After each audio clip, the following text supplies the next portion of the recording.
Hello again, and welcome into Rolling with My Special Friends podcast. Today we have a very special guy that we want to bring into the show and let you guys get to hear his story and know a lot of great things about him and the things he's accomplished overcoming some things along his way. Jared, how are you, sir? Doing great. How are you? Doing just fine. Now tell us, for everybody out there listening, tell us exactly what spina bifida is. So spina bifida is a birth defect, a neural tube defect. There's some difference of opinion as to how it occurs. There has been a relationship found between a lack of folic acid in the mother, and that tends to relate to higher numbers of it occurring. But basically, what happens is the vertebrae in your back line up. My hand's in the right place. Where two of them should be together, there becomes a little gap between them. And that leads to it can lead to the spinal cord coming out of the gap. Or it can just be a hole there where some pressure is exerted. But that then leads to similarities to spinal cord injury below that point at which it occurs. So in my case, I was born with the kind where the spinal cord does actually come out from in between the two vertebrae, and my spinal cord kind of attached to some of the skin on my back. And so the doctors went in, and it's called a tethered spinal cord. So the doctors went in and detethered the spinal cord. But in doing all of that, and from that exposure, part of the spinal cord was damaged. And so I have some limited abilities in my legs. I usually walk around with a cane, but below my right knee, I can't really feel any of my leg. And then it also, because spina bifida is a developmental disability, it doesn't work exactly like a spinal cord injury. It also will lead to things like bladder control issues and bowel control issues, even on lower level injuries. So, I have to cath every day and those kind of things as well. Okay, well, that kind of gives us a good perspective into what you're working with there. Now, tell me, those kind of options that you have there, or some people would call it limitations, what did that present you in a young part of your life, as a kid growing up? So, as a kid, I'm one of 8 kids. So I have 2 sisters and 5 brothers. I was, by my parents, I was always treated as just another one of the kids. So if I had chores to do, I had to do the chores just like everybody else and that kind of thing. But as when I was a really little kid, I knew that I had this thing that was different about me, made me walk slower, and gave me those continence issues and things like that.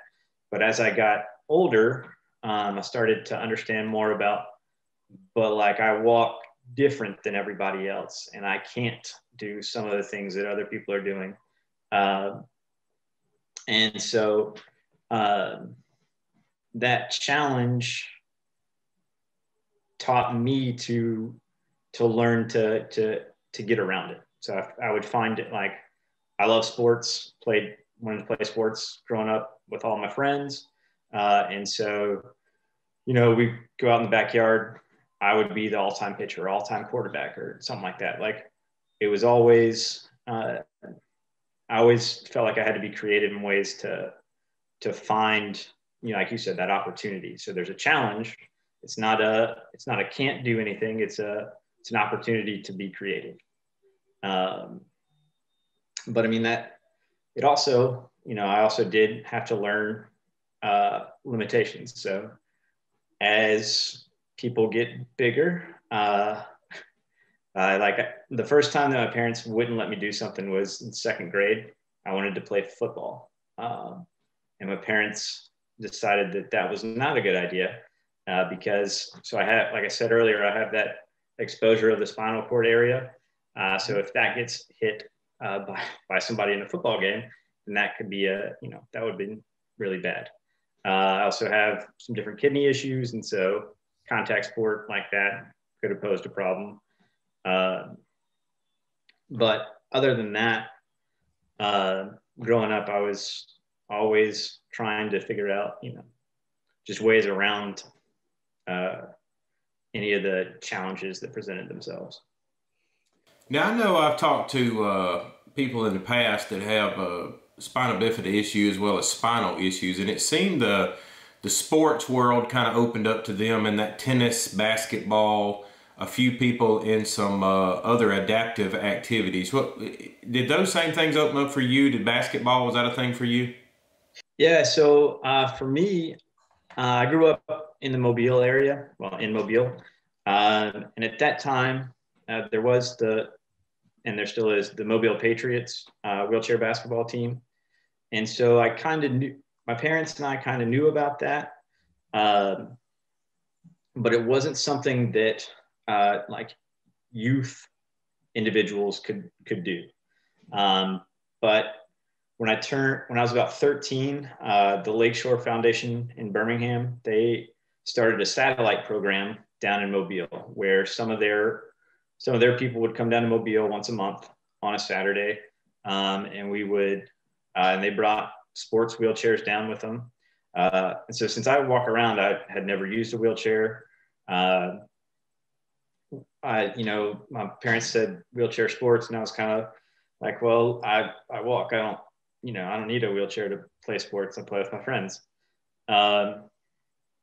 But, again, as we get older and everybody was getting faster and stronger and I was not able to keep up, I got into the chair and started playing wheelchair basketball, wheelchair tennis.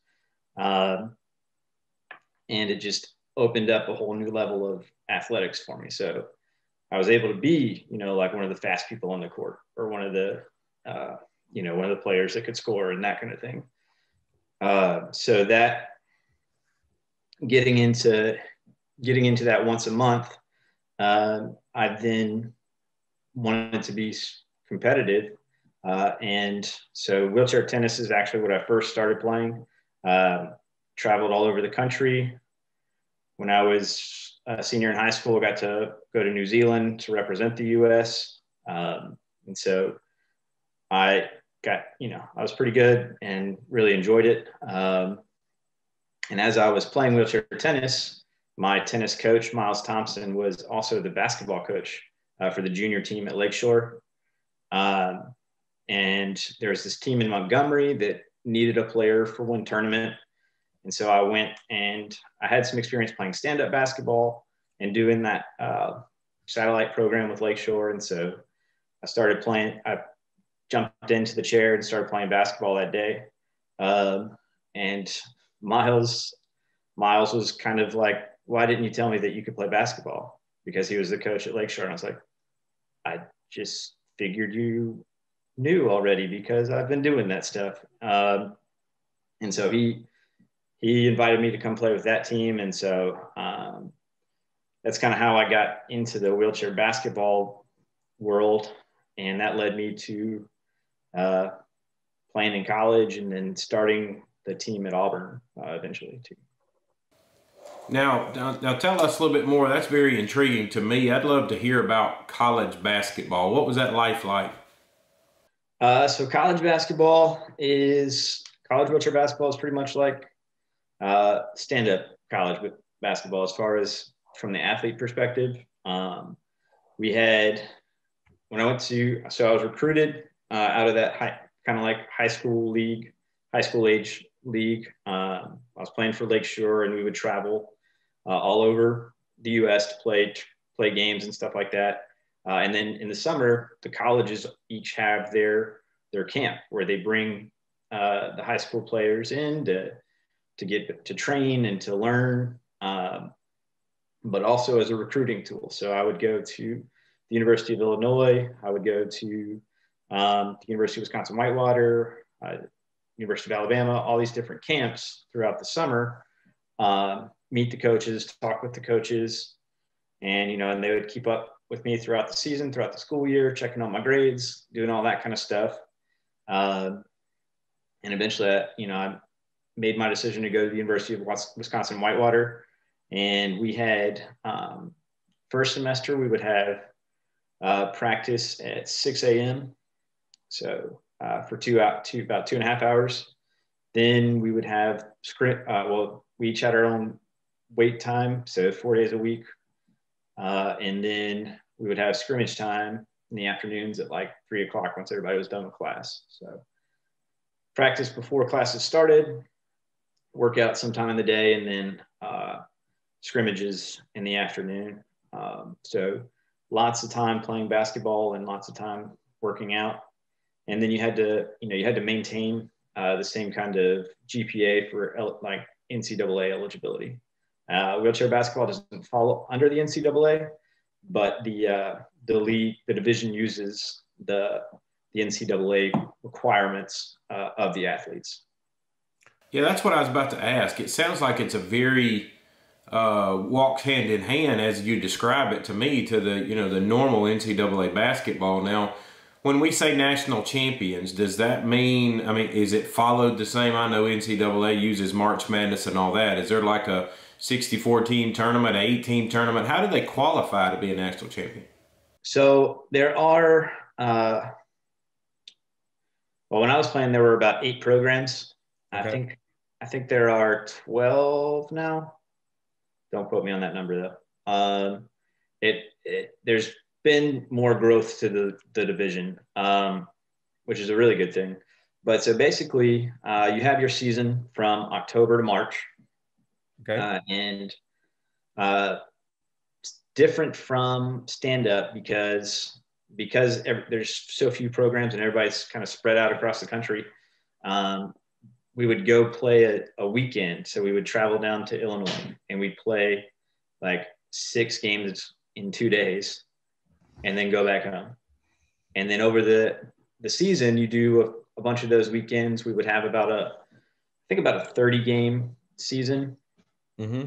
And then that would determine, so everybody would then go to nationals. All the college teams are invited to nationals, and your season record determines the ranking from there. And then you just play out a single elimination tournament. Okay, so that's pretty much your seeding then, based off of your okay. Well, that makes a little sense there now. And obviously, you having this background in this college basketball and traveling, that really helped you, as you said earlier, want to start this program at Auburn. Now, tell me about that. What drove that? So I kind of fell into that one. That was by accident. I didn't go to Auburn. I didn't go to Auburn looking to start a wheelchair basketball program. So for me, I went to Whitewater for a couple of years, and then I felt called to go to a seminary college to study to be a Catholic priest. Mm-hmm. And I was there for 2 years, and then discerned that wasn't where God was calling me. And so I transferred to Auburn after that. And so I say, that I kind of fell into it. I accidentally did it. But, I really, in my heart of hearts, know that this is where, that's where God put me through all of that. Because the timing ended up being just right. When I got to Auburn, there was Nathan Waters works at Auburn, and Tracy Donald, the director of the Office of Accessibility, had tasked Nathan with looking into the start of a wheelchair basketball program at that time. And so I went into Nathan's office really just to get a parking pass so that I could park in the accessible parking on campus, because every college campus, it's really hard to find parking. And so when I walked in, there was a sign up about a wheelchair basketball exhibition.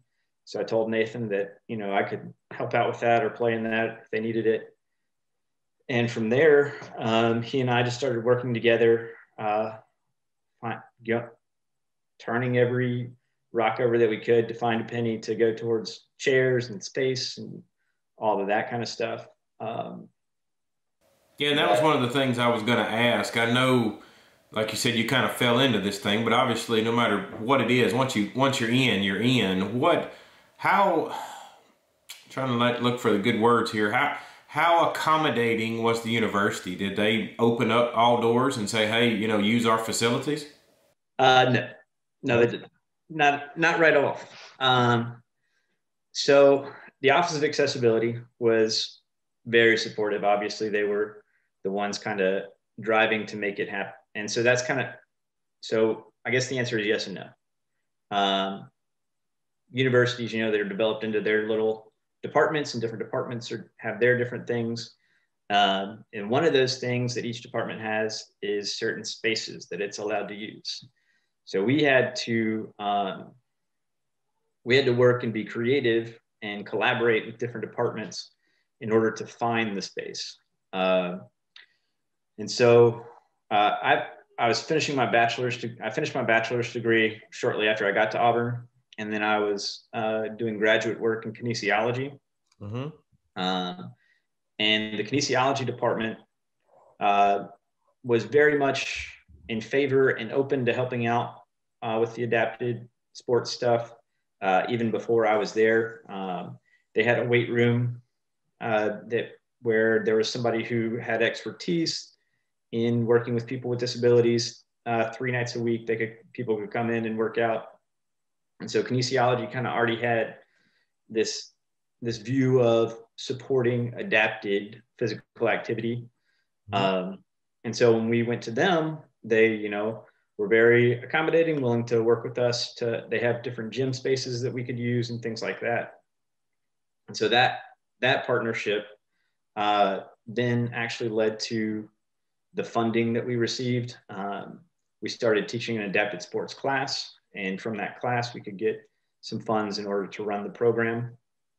So we had space, we had some money coming in from that. But we didn't have big buy-in from, like the athletics department or the higher up. But as I guess Nathan and I just, we got really used to people telling us no. But like I said earlier, as I was, in my growing up, whenever there was a challenge, a no, a can't wasn't a no or a can't. It was a challenge to figure out a way around. And so doing that my whole life, that's just what we did then. We just figured out different ways to keep it going, grow those partnerships. Eventually, John Goodman, who was the overseer of the Coliseum at the time, that's where kinesiology was kind of housed in that building for a little while before they got their own building. And so that through that, I got to know Mr. Goodman really well, and he became a big supporter of us. And so we would have the facilities team actually come do a scrimmage with us. And that led to us getting a better relationship with the, department heads of facilities and that kind of thing. And so through growing those relationships, we were able to expand and get space in the Coliseum that was our own. Wow. Well, and they always say the pioneers of anything, kind of take the bruises on the way in. So it sounds like you guys had plenty of them to get started. But I'm sure there's a lot of wheelchair basketball people out there now that have come through Auburn and are very thankful that you guys were willing to take those bumps and bruises to get them there. Yeah, for sure. The team now is up and running. There's scholarships being given out. Team beat Alabama for the first time this year, so 10 years, wow. But finally knocking out Alabama. So that was a big milestone for the program. The group that started the program wasn't all students, but a few years ago, the team made the transition to an all student athlete team. But that other group has split off and created their own, its own team. So we have kind of like an alumni team called the Cast Iron Skillets. So that, it continues to impact student athletes as well as just individuals in the community. And so, yeah, it's been really amazing to see it grow and become more than really what I ever, had there, but it's really awesome to see what it is now. Well, and that's like we said, that's always the first ones through have got to be able to build something, and it sounds like you got a great foundation, and other people are just building on top of that now to make it go forward. And now kind of transition us, everybody out there listening, and I know you got done with Auburn and you had if I understand it right, a biomechanics degree or a master's at Auburn. Then you transferred or transitioned into running the adaptive sports program at Huntington. Tell us about running that program.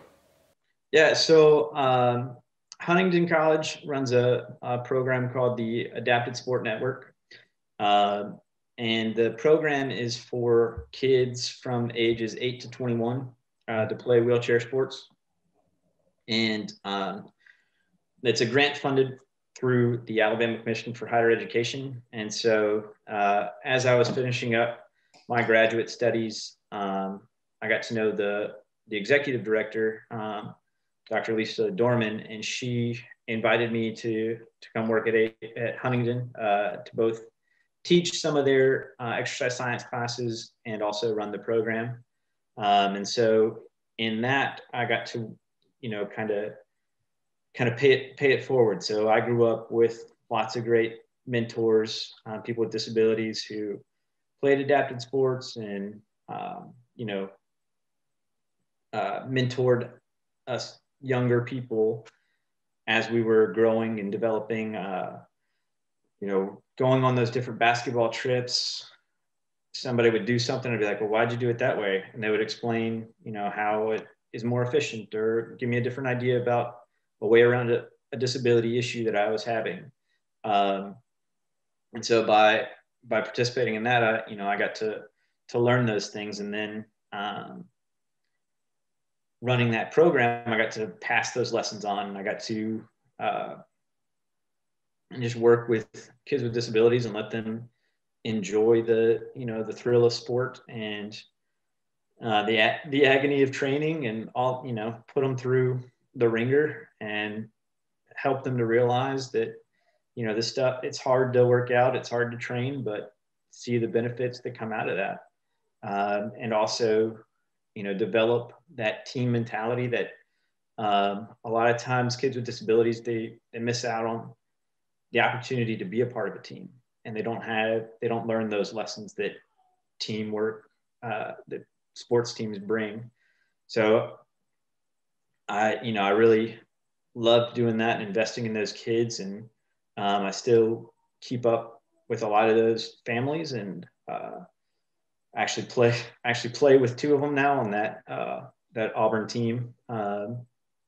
So I went there just because, I knew that God had called me to this adapted sport world, and he wanted me to give more. And so I did. That's why I went there.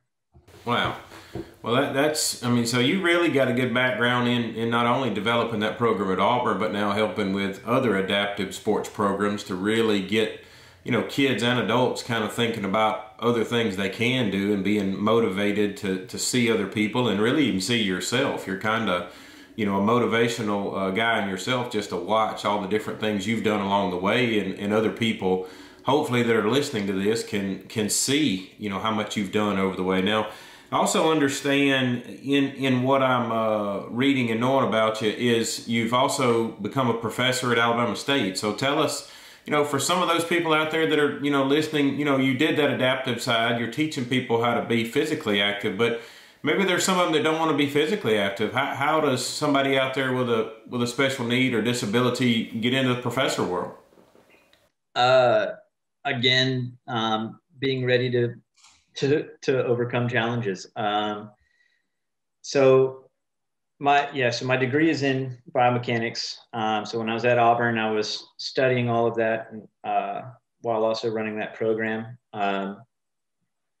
And I think one thing for anybody with a disability that's looking towards higher education, not necessarily graduate school, but going to get their degree, a bachelor's degree, an associate's degree, colleges don't follow the same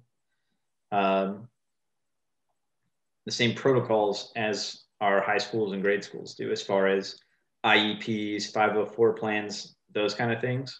The college or university will have a disabilities office. So at Auburn, it's the Office of Accessibility. Here at Alabama State, it's Disability Services. But each of those places is going to have somewhere that you can go and get your accommodations. And so for me, it was, when I got to Auburn, I'd gone to private schools, so I wasn't really used to having a formal process for being accommodated for anything. But I'd learned the process by going to the Office of Accessibility, and they walked me through it, the documentation that I would need from my doctors, and then things like, I could be late for, I could be so many minutes late for class if I had a tight window and I was having to come from all the way across campus. I could, I could always have a water bottle because of the medicines that I take, things like that. So that then I would bring this letter from the Office of Accessibility to my professor, meet with them and during their office hours, bring that letter and kind of have a conversation with them. That does a couple of things. One, you get to know your professors better. Two, it brings down the stigma of disability. You get to just kind of have a conversation about what you need. The professors I never had a professor who was opposed to any of my needs. I guess there are sometimes things like that happen, but for the most part, it's really just an opportunity to destigmatize and then to move forward with your education. And once you have your accommodations in place, it's just like everybody else. You're, studying a lot and reading a lot. And I did, for a PhD, lots of research. But for the most part, it's just that accommodations process that you need to get some information about. And you can always look it up on the school's website. Well, now you kind of tapped into something a little bit there that I'd love to touch on and tell us more about this college life that, you say accommodations. Tell us out here listening, parents, children, anybody with a disability, you got to see that big, huge campus, and you got to see all those sidewalks and doors and elevators and all those type of things. Tell us about that part of the college life. Yeah. So, like I said, parking is always a big issue on campus. The big, wide campus for me who walks around with cane, it's super intimidating. I can remember when I first went to, when I was making the transition out of seminary college, I was trying to figure out, where I would be going and that kind of thing. And we were actually, my dad is an Auburn alum, but we went to Auburn at some point during that time for a football game. And I was just like, man, I don't think I could ever even go to college at a place this big. Seminary college was, like one building. Wisconsin Whitewater was super tiny. And so I was looking at like this huge, gigantic campus, like, I couldn't get to all these different places. But the thing that I came to understand once I did get to Auburn was that, you don't have to go to all those places all the time. I did have a couple of classes in buildings that I was unfamiliar with. But for the most part, once you're in college, your program is going to be located in an area. So kinesiology has its building. The history department has their spaces. And so that becomes less of an issue. But also too, colleges and universities are pretty progressive. They tend to be more aware of accessibility needs, more interested in accommodating and making the spaces easier to get into. Auburn has a lot of like automatic doors, ramps everywhere, elevators. So the universities are, just because of the nature of universities, they're more aware of the kinds of things that they need to do to help people with disabilities. And so the kind of view is, if we remove the barriers, then people with disabilities really do just get to be like everybody else. So it's kind of, they take a more social model of disability instead of that medical model. So where they look at it as, you know, disability is not this thing that's wrong with people. It's this societal view that if we can find ways around it, if we can make the spaces more accommodating, if we can, you know, use universal design to make it to where it's not so hard for people to get into and out of places, and to be able to access the information from the internet and all that kind of stuff, then, you know, once we remove those barriers, disability really becomes, you know, you know, it has less impact on that person's ability to learn. But if I'm having to hike upstairs and I'm worn out by the time I get to class, then, you know, I'm not going to be able to learn. But if we can, you know, put in an elevator and now I can get to class easier, then I can be more successful. And so I think universities really embrace that.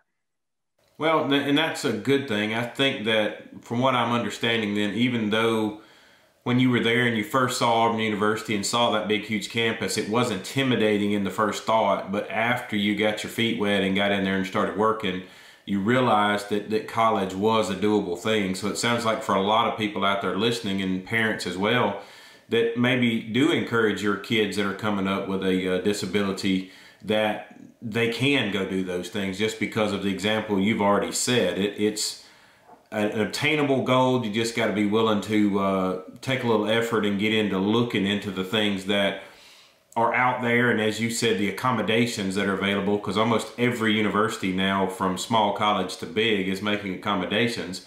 So those doors are open for people with disabilities to be able to go in there and try that. Now, I know we've touched on several different things. We've kind of walked ourselves through your life a little bit, and you know, for other people that are out there listening, let's step outside the college door and the career door, and let's get into life just a little bit. And tell me, you know, I know you're married and I know you have a young child. So tell us again, for a lot of those people out there listening with disabilities, how everyday life goes for you. Well, right now, my son is 10 months. So he's teething. So we're not getting a lot of sleep. I met my wife, Kelly, at Auburn. And so we dated for a few years, and she went to grad school at Southern Miss. And so we dated kind of long distance for a little bit. And, you know, typical relationship of just like everybody else. We had our struggles at times, but also just lots of really good times, and fell in love and got married back in 2013. And so when she finished grad school, that was when we got married. And so she moved back up to Auburn, and she had gone to, like I said, we had met at Auburn. So we met through the Catholic Student Organization. And so when she moved back, we wanted to be involved in the church there at Auburn, but the Catholic church there at Auburn. But even though I was in graduate school, hanging out with the undergraduate students, just we were at different places in life. And so we talked with the priest there, Father Victor, and he was trying to get some different like young adult stuff together and running. And, we told him, we went up to him one day. I had known him from seminary. And so we went up to him. We're like, hey, you're working on that young adult stuff. We'd love to participate. So a few months later, we're leading Bible studies and things like that for him. But our relationship kind of grew through, those church activities and building our faith. And then we made the move to Montgomery and got involved with some friends I already had here and hanging out with them and doing stuff with starting a young adult ministry here. And during that time, we had tried to get pregnant for about 6 years. And then a couple of years ago, about a year and a half, 2 years ago now, we started looking into adoption because we had not achieved a pregnancy. So we worked through the Catholic Social Services in Mobile and ended up having our son placed with us last March, so almost a year now. We had about 3 days notice that we had been chosen to be his parents. So lots of calling family and friends in the midst of a pandemic to get diapers and baby clothes into crib and all of those things. But we have super generous family and friends, and we're able to pull it all together. And now we're, figuring it out, parenthood day by day, just like anybody else would.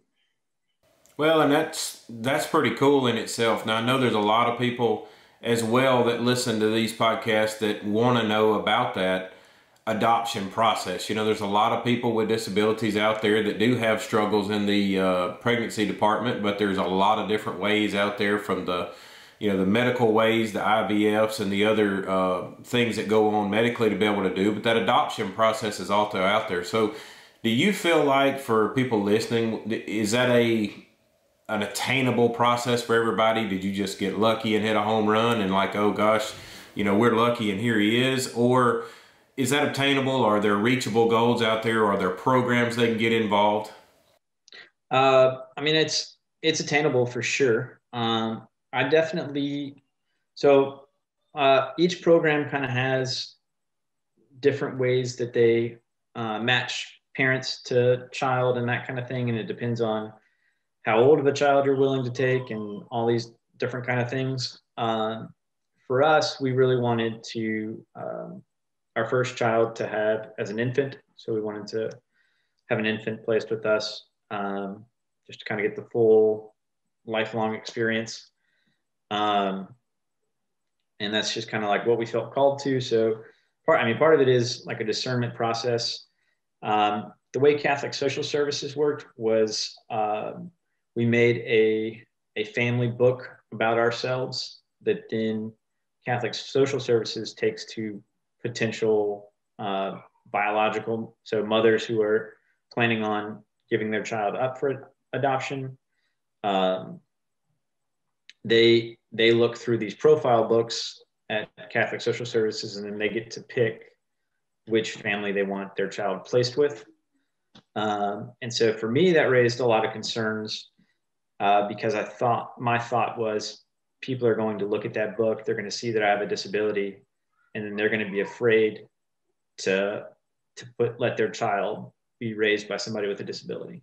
That was certainly a fear that I had. And that was a fear that I expressed to Kelly and also to the social worker that we were working with.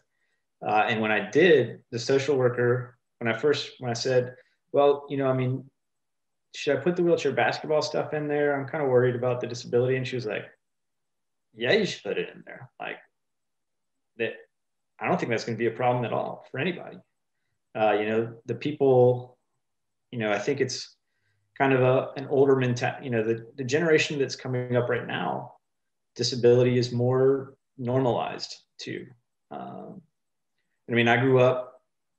was born in 86. So I grew up after, the ADA being passed, but throughout my life, those changes in the attitudes have still been going on. But I think, the people after now, it's more normalized too. And so that really wasn't a concern. And actually, being physically active people kind of suggested that, we're healthy and that would be a healthy space for the baby to grow up in. And apparently she was right, because we ended up being placed with a child. So. Well, yeah. And me as just a person on the outside looking into this process, I kind of viewed that thing totally different from what you said. Once you put all those attributes into place, and if I was having a child and I was going to give it up to someone, I mean, I would think you would be the guy, because you seem very motivational, inspirational. I mean, you go down the list, you've worked your way all the way up and overcome a lot of things. So I wouldn't even have any hesitation at all to put my child in your hands, because it seems like you can get the job done. Well, thank you. I hope I can. Well, okay. Now we've covered a little bit of everything. We've covered childhood. We've covered some college. We've covered, on up to having a wife and a baby now. So tell us, is there anything, as we close this thing out, that one of the things that people love to hear on these stories, is there anything that you can tell us over the past that has been a funny story about you, maybe that people would get a laugh out of? So a lot of people, even though disability is more normalized, it still tends to be something that if you make an inappropriate comment about, people get kind of, can we say that around him? Is that okay? What do we do? So I like to exploit that. And one time in one of my classes for my graduate studies, we were doing a film, like motion analysis class. So we would film people doing an action, and then put it up on the big screen for the class to watch, and everybody would kind of point out what they think should change and that kind of thing.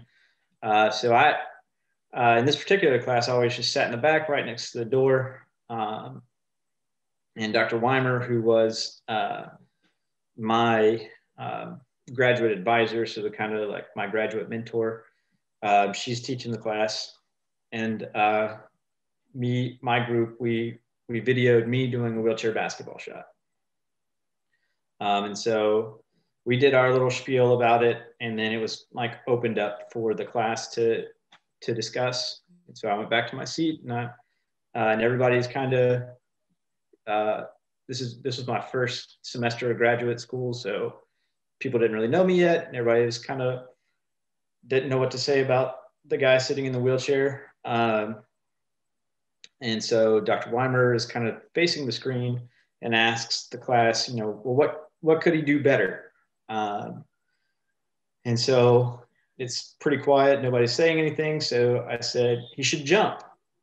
And she turned around like wide-eyed, didn't know who had said it, and was like, whoever said that, you apologize right now. And so I kind of raised my hand and said, sorry. And then she realized it was me, and she started laughing. Everybody started laughing. And then the analysis after that actually went really well. I learned a lot about how to change my basketball shot. I think finding humor in it, and, not demeaning with the humor, but like finding the humor in life, I think is important.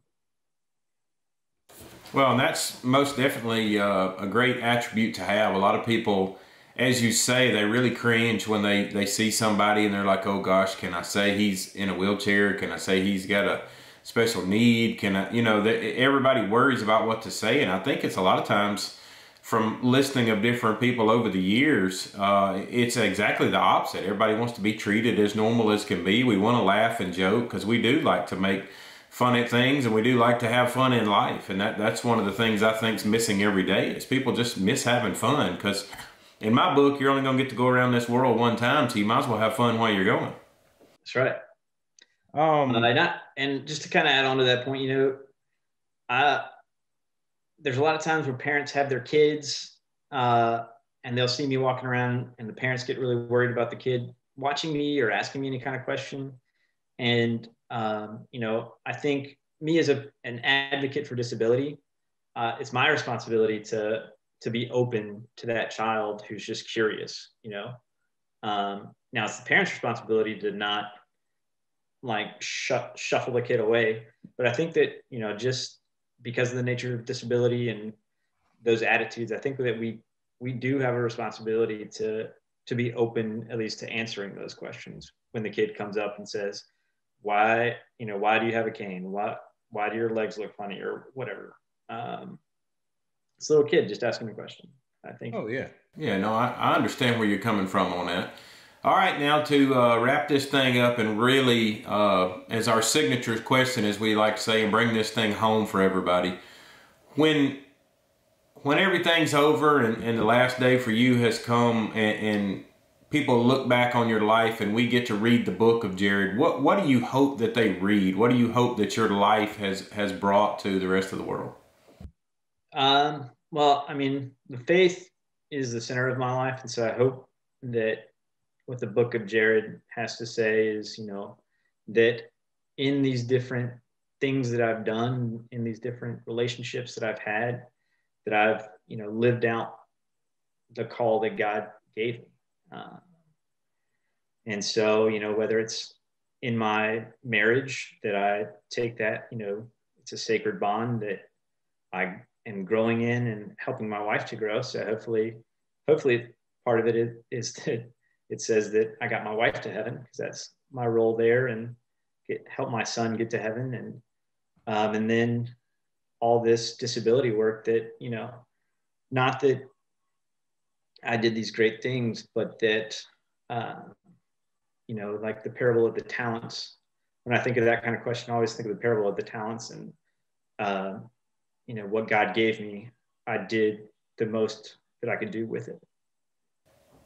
Wow. Well, I don't think it can be any better said there to me than saying exactly what you said, that what God has given each one of us to do the best that we can do to our abilities and strive to let others see God through us. So I think you said it perfectly, and I'm so honored to have had the opportunity to make this podcast with you and get to learn a lot about you, and hopefully be hearing more things from you in the future. Is there any way that if people want to reach out there to you and contact you, maybe through Alabama State, to be able to, there's some kids listening or parents that want to know more about adaptive sports, how do they reach you? Sure. My email is jrehm@alasu.edu. And so people can always just... All right, one more time, real slow. JREHM@alasu.edu. All right, now if you're out there listening and you want to get a hold of him through the adaptive sports, or maybe even, I'm sure he's open to some personal things. If you want to learn how to get an adoption going there and get you a child into your future and some other things, I'm sure he'd be happy to offer up the email and be able to answer some questions. We want to say thank you, Jared, for coming on today, and we really appreciate you giving us your time. Thank you for having me. It's been awesome. Anybody else out there listening wants to hear future podcasts, it is rollingwithmyspecialfriends.com. It's also YouTube, Rolling With My Special Friends. Like and subscribe to the page. If you have an opportunity, go on the website, check out some of the t-shirts and hats we've got. We're selling some of these items to be able to go forward and make more podcasts, and to also be able to support some of our guests and their charities and things that as they strive to get better in life. So we thank everybody out there for listening, and hope you guys check in again.